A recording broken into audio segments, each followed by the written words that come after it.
আর কতদিন আমাদের ময়দানে সংগ্রাম করতে হবে, আন্দোলন করতে হবে, আর কত রক্ত ঝরাতে হবে, আর কত আবু সাইদের প্রাণ শোনা হবে, আর কত মুগ্ধ প্রাণ দিতে হবে, আর কত মানুষ আহত হবে, কতদিন চলবে? একটাই প্রশ্ন বারবার করে মনের মধ্যে উঠে পায়। আমার ভাইয়েরা, এ বিষয়ে কি কোনো মতপার্থক্য আছে?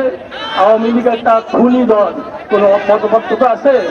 সন্ত্রাসী দল, চাঁদাবাজির দল, বিদেশের টাকা পাচারকারী দল।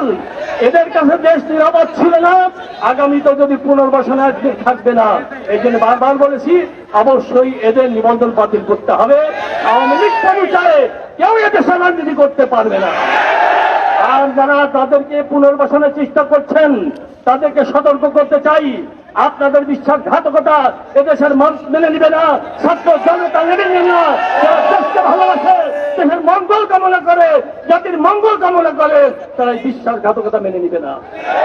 আর প্রশ্ন করতে মন চাই, সাবেক প্রেসিডেন্ট আব্দুল হামিদ সাহেব কার ইশারায় গেলেন? শোনা যায়, বলা হয় যে উপরের মহলের সঙ্গীত, তারা সিগন্যাল পেয়েছে, সবুজ সংকেত পেয়েছে। আমরা জানতে চাই উপর মহলের কারা, কোথায় কারা ঘাপটি মেরে আছে। তারা এইভাবে যারা যা অপরাধী তাদেরকে বারবার করে দেশে সরিয়ে দিচ্ছে, দেশ থেকে সরানোর ব্যবস্থা করছে।